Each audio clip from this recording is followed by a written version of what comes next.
Web series x presenting mad max fury road कहानी की शुरुआत में बीहड़ में एक आदमी को दिखाया जाता है जिसका नाम मैक्स है। मैक्स किसी जमाने में पुलिस वाला हुआ करता था, लेकिन अब दुनिया में ना पुलिस, ना आर्मी और ना ही नेता होते हैं। दुनिया में आपस में न्यूक्लियर वॉर हुआ। न्यूक्लियर वॉर के बाद हवा जहरीली हो गई, पूरी धरती बंजर हो गई और अब धरती पर कुछ ही लोग बचे हैं। मैक्स को अपने परिवार के विजन्स आते हैं जिन सबकी अब मृत्यु हो चुकी है। मैक्स अपनी गाड़ी में यहाँ से आगे निकलता है और तभी यहाँ पर गाड़ियों का एक काफिला आता है जो मैक्स की गाड़ी पर टक्कर मारकर उसे पलटा देते हैं। इसके बाद मैक्स को बंदी बना लिया जाता है। ये लोग मैक्स को अपने साथ ले जाते हैं। उसकी पीठ पर टैटू बनाया जाता है जिस पर लिखा जाता है ओ नेगेटिव, जो कि मैक्स का ब्लड ग्रुप है। वो एक यूनिवर्सल डोनर है। दरअसल इन लोगों ने मैक्स को अपना गुलाम बना लिया है और इससे पहले कि वे अपनी गुलामी की मोहर उसे लगाते मैक्स इनके चंगुल से भाग जाता है। पर ये लोग किसी तरह से मैक्स को एक बार फिर से पकड़ लेते हैं। ये जितने भी लोग हैं सब के सब इमोर्टन जो के लिए काम करते हैं। इमोर्टन जो यहाँ पर सबसे ताकतवर इंसान है, वो अपने चेहरे पर एक खास तरह का शिकंजा पहनता है जिसके दोनों साइड 2 पाइप लगे होते हैं। इस शिकंजे के जरिए वो सांस ले पाता है, यानी कि उसे जिंदा रहने के लिए शिकंजे को पहनना जरूरी है। इमोर्टन जो जिस जगह रहता है वो पहाड़ी की एक चोटी है। नीचे बहुत सारे लोग होते हैं जो सब के सब बहुत कमजोर होते हैं। इमोर्टन जो उन सबको कहता है कि मेरे जरिए ही तुम सब ऊपर उठोगे, मैं मुक्तिदाता हूँ। इसके बाद वो ऊपर से पानी छोड़ता है। पानी देखकर यहाँ पर सब लोग बहुत खुश हो जाते हैं। इस दौर में पानी की बहुत कमी है। लोग भूख से प्यास से लगातार मर रहे होते हैं, इसीलिए सब पानी के लिए लड़ते हैं। यहीं पर एक लड़की को दिखाया जाता है जिसका नाम फ्यूरियोसा होता है और ये भी इमोर्टन जो के लिए काम करती है। इमोर्टन जो ने इसे अपने कुछ लोगों के साथ फ्यूल स्टेशन से फ्यूल लेने के लिए भेजा होता है, पर इससे पहले कि ये फ्यूल स्टेशन पहुंचती ये अपनी गाड़ी पूरब की तरफ मोड़ लेती है। उसका एक आदमी पूछता भी है कि हमें सीधा जाना था, लेकिन फ्यूरियोसा कहती है कि हम पूरब की तरफ जाएंगे। उसका ऑर्डर कोई भी टाल नहीं सकता क्योंकि वो सबसे सीनियर है, इसीलिए सभी गाड़ियां पूरब की ओर निकल पड़ती है। ये पूरा नजारा इमोर्टन जो ऊपर से दूरबीन से देख लेता है। वो भागता हुआ एक चैम्बर के अंदर जाता है जहां पर उसने 5 लड़कियों को बंदी बनाकर रखा था, जो लड़कियां उसके लिए बच्चे पैदा करेंगे ताकि उसका वंश आगे चल सके। पर अब वो पांचों की पांचों लड़कियां यहाँ से गायब है। वो समझ जाता है कि फ्यूरियोसा उन्हें अपने साथ ले गई है। वो अपने लोगों को उनका पीछा करने के लिए कहता है। इमोर्टन की आर्मी ये सुनकर बहुत खुश हो जाती है क्योंकि वो इमोर्टन के लिए अपनी जान तक देने के लिए तैयार है। इमोर्टन जो की आर्मी का नाम वॉर बॉयज है। न्यूक्लियर रेडिएशन की वजह से ये एक बीमारी से ग्रस्त हैं, जिस वजह से इन सबको खून की जरूरत होती है और इसीलिए इन्होंने मैक्स को बंदी बनाया होता है। यहाँ पर एक वॉर बॉय को दिखाया जाता है जो बहुत कमजोर होता है, लेकिन वो फ्यूरियोसा को किसी भी तरह से पकड़ना चाहता है। इसीलिए वो अपनी गाड़ी के आगे मैक्स को बांध देता है। मैक्स के शरीर से एक पाइप निकल रहा होता है जिससे खून उसे वॉर सोल्जर की बॉडी में जा रहा होता है ताकि उसको एनर्जी मिलती रहे और वो जंग में शामिल होकर इमोर्टन जो के लिए अपनी जान देकर शहीद हो सके। यहाँ पर शहीद होना एक फख्र की बात होती है। वहीं फ्यूरियोसा को दिखाया जाता है जो दूसरे लोगों के इलाके में पहुंच जाती है और वो लोग गाड़ी लेकर उसका पीछा करना शुरू कर देते हैं। यहाँ पर फ्यूरियोसा के जितने भी साथी होते हैं एक एक करके सभी मारे जाते हैं और अब इमोर्टन जो कि वो सेना जो फ्यूरियोसा को पकड़ना चाहती है वो यहाँ पर पहुंच जाते हैं और जो दूसरे इलाके के लोग होते हैं वो उनसे लड़ते हैं और एक एक करके वो उन सबको मार देते हैं। पर इससे पहले कि फ्यूरियोसा को ये पकड़ते सामने एक बहुत बड़ा तूफान आ रहा होता है। फ्यूरियोसा अपनी गाड़ी लेकर उस तूफान के अंदर चली जाती है, लेकिन वो और सोल्जर जिसकी गाड़ी के आगे मैक्स बंधा होता है वो भी फ्यूरियोसा का पीछा करते करते तूफान के अंदर एंट्री कर जाता है। और जब वो फ्यूरियोसा की गाड़ी के पास होता है तो वो अपनी गाड़ी के अंदर बहुत सारा पेट्रोल डाल देता है क्योंकि वो अपनी गाड़ी में आग लगाकर ब्लास्ट करके अपनी जान देकर फ्यूरियोसा को रोकना चाहता है। पर इससे पहले कि वो ब्लास्ट करता मैक्स उसका हाथ पकड़ लेता है और अगले पल उसकी गाड़ी फ्यूरियोसा की बड़ी गाड़ी से टकराती है। वॉर सोल्जर की गाड़ी पलट जाती है। अगले सुबह दिखाया जाता है कि तूफान पूरी तरह से शांत हो चुका है। मैक्स जिंदा है पर वॉर सोल्जर मारा गया।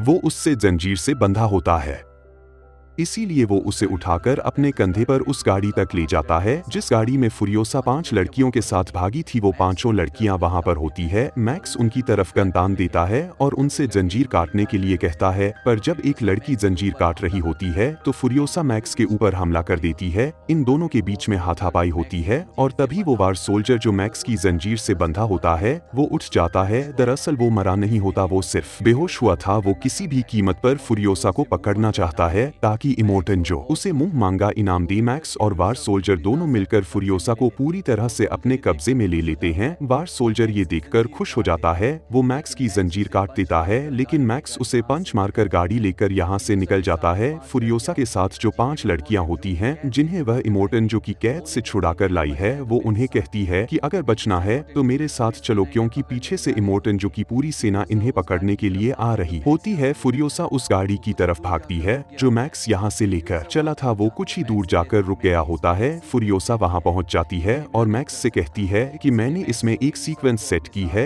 ये मेरे बिना नहीं चल सकता, इसीलिए मैक्स को इन सबको अपने साथ गाड़ी में यहाँ से लेकर जाना पड़ता है। ये सब के सब आगे बढ़ते हुए पहाड़ी चट्टानों के पास पहुँच जाते हैं। यहाँ पर एक गैंग होता है, ये इलाका उनका है। फुरियोसा कहती है कि मैंने इनसे डील की थी, ये हमें यहाँ से जाने दे, मुझे नहीं पता कि ये हमें जाने देंगे कि नहीं। वो 5 लड़कियों को और मैक्स को गाड़ी के अंदर छुपने के लिए कहती है और इसके बाद वो उनके इलाके में एंटर कर जाती है। यहाँ पर इन लोगों का जो सरदार होता है वो कहता है तुमने कहा था कि कुछ ही लोग तुम्हारा पीछा करेंगे, लेकिन यहाँ पर 3 जंगी पार्टियां तुम्हारा पीछा कर रही है। फुरियोसा ने यहाँ से गुजरने के बदले इन्हें तेल देने का वादा किया था जो इनकी गाड़ी के पीछे एक गोल से टैंकर में होता है, पर इससे पहले कि वो उस टैंकर को अलग करती फुरियोसा देखती है कि पीछे से इमोर्टन जो अपने लोगों के साथ इन तक पहुँचने वाला होता है। इसीलिए मैक्स गाड़ी स्टार्ट करता है और यहाँ से निकाल लेता है। फुरियोसा गाड़ी में किसी तरह से बैठ जाती है। जिन लोगों का यह इलाका है वो सामने की एक चट्टान को ब्लास्ट कर देते हैं, जिससे अंदर आने का रास्ता पूरी तरह से बंद हो जाता है। इमोर्टन जो और उसकी आर्मी जिसका नाम वारबॉज है वो सब बाहर ही रुक जाते हैं। अब ये जिन लोगों का इलाका होता है ये सब के सब एक्सपर्ट बाइकर्स होते हैं। ये अपनी बाइक्स पर मैक्स का और फुरियोसा का पीछा करना शुरू करते हैं और मैक्स और फुरियोसा एक एक करके यहाँ पर इन सभी बाइकर्स को मार देते हैं, पर इससे पहले कि वो इस जगह से आगे बढ़ते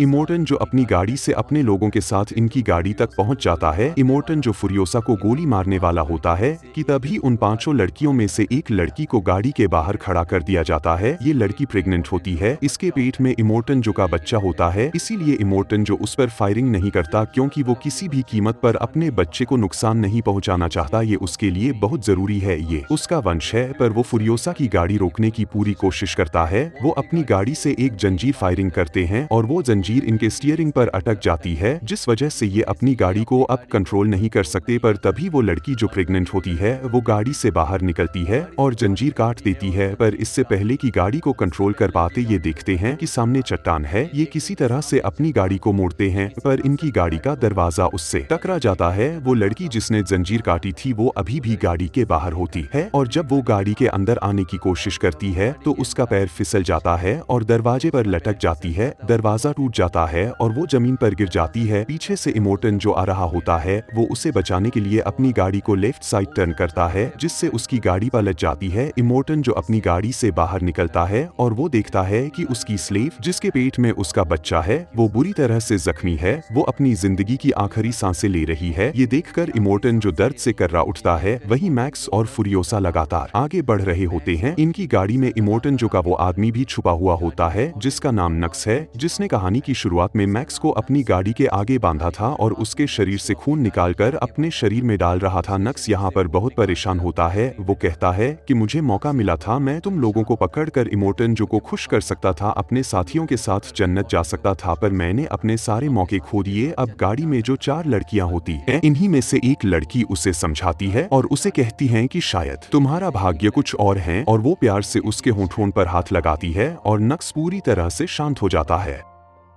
वहीं इनकी गाड़ी को चलते चलते पूरा दिन हो चुका है। अब रात हो जाती है। मैक्स और फुरियोसा देखते हैं कि अभी भी इमोर्टन जो की गाड़ियों का पूरा काफिला इनका पीछा कर रहा होता है। इसीलिए मैक्स जमीन पर डायनामाइट बिछाकर अपनी गाड़ी लेकर वहां से निकल जाता है और जब इमोर्टन जो का पूरा काफिला उस डायनामाइट के ऊपर आता है तो यहाँ पर ब्लास्ट होते हैं, जिस वजह से इनकी सभी गाड़ियां वहां पर रुक जाती है। पर एक गाड़ी यहाँ से निकलकर आगे बढ़ जाती है और वो लगातार मैक्स और फुरियोसा की गाड़ी का पीछा कर रही होती है। और इससे पहले कि तभी मैक्स और फुरियोसा सा यहाँ से निकल पाते। उनकी गाड़ी का टायर एक दलदल में धंस जाता है, जिस वजह से वो आगे नहीं बढ़ पाते। इनके साथ जो नक्स है, जो इन्हें पहले मारना चाहता था, अब वो इनकी मदद करना चाहता है। वो कहता है कि सामने एक सूखा हुआ पेड़ है, हमें गाड़ी की केबल को उस पर बांधना चाहिए ताकि हम अपनी गाड़ी को दलदल से निकाल सकें। और अब ये गाड़ी की केबल को सूखे हुए पेड़ पर बांध देते हैं। तभी वो गाड़ी जो इनका पीछा कर रही होती वो इन तक पहुंच जाती है। वो लगातार इन पर गोलियां चलाती है और इससे पहले कि वो इन सबको मार देते, इनकी गाड़ी दलदल से निकल जाती है।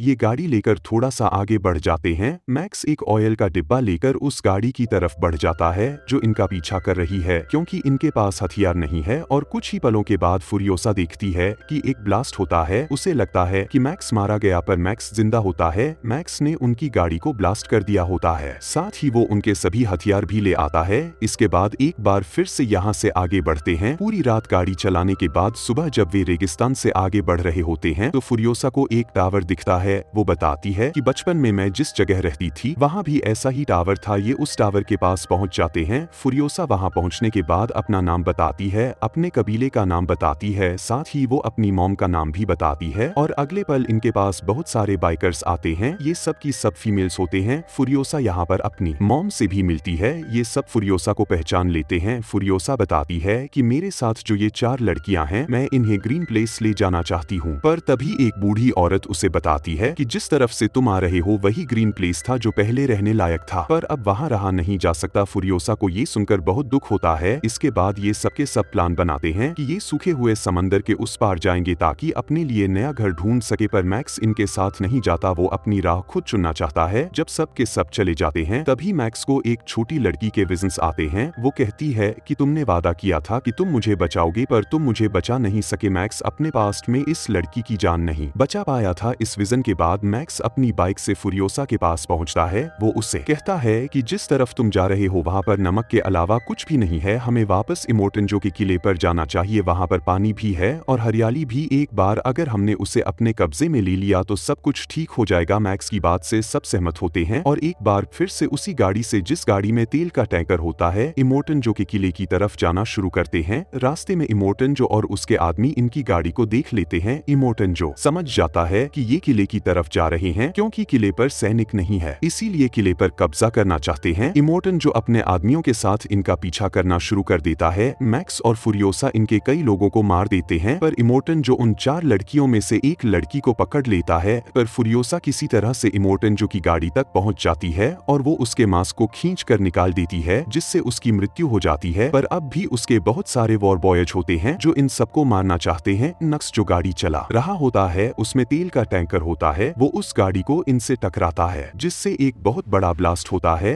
और ये सब के सब मारे जाते हैं। वहीं फुरियोसा बहुत कमजोर हो जाती है। मैक्स समझ जाता है कि उसे ब्लड की जरूरत है, इसीलिए वो उसकी बॉडी में अपना ब्लड ट्रांसफर करता है, जिससे वो नॉर्मल हो जाती है। और अब ये इमोर्टेंजो के किले तक पहुंच जाते हैं। वहां पर सैनिक भी होते हैं, पर जब ये इमोर्टेंजो की डेड बॉडी दिखाते हैं तो वहां पर जितने भी लोग होते हैं वो सब के सब बहुत खुश हो जाते हैं और नारा लगाते हैं कि इन सबको ऊपर आने दो, इमोर्टेंजो मारा गया है, इसलिए यहाँ पर पानी भी खोल दिया जाता है। पानी देखकर सभी लोग झूम उठते हैं। वहीं किले के अंदर जितने भी वॉर बॉयज होते हैं वो फुरियोसा और इमोर्टेंजो की चारों पत्नियों का स्वागत करते हैं, यानी कि अब इस किले पर इन सबका अधिकार है। जहाँ पर जमीन से पानी निकालने के लिए बड़ी बड़ी मशीन्स हैं, यहाँ पर हरियाली भी है, इसीलिए कभी भी किसी को पानी की कमी नहीं होगी। और जब ये ऊपर जा रहे होते हैं तो फुरियोसा मैक्स को देखती है जो भीड़ में होता है, और मिक्स भी उसे देखता है और उसके बाद वो वहाँ से निकल जाता है और उसने जिस काम की जिम्मेदारी ली थी और वो काम पूरा कर चुका है।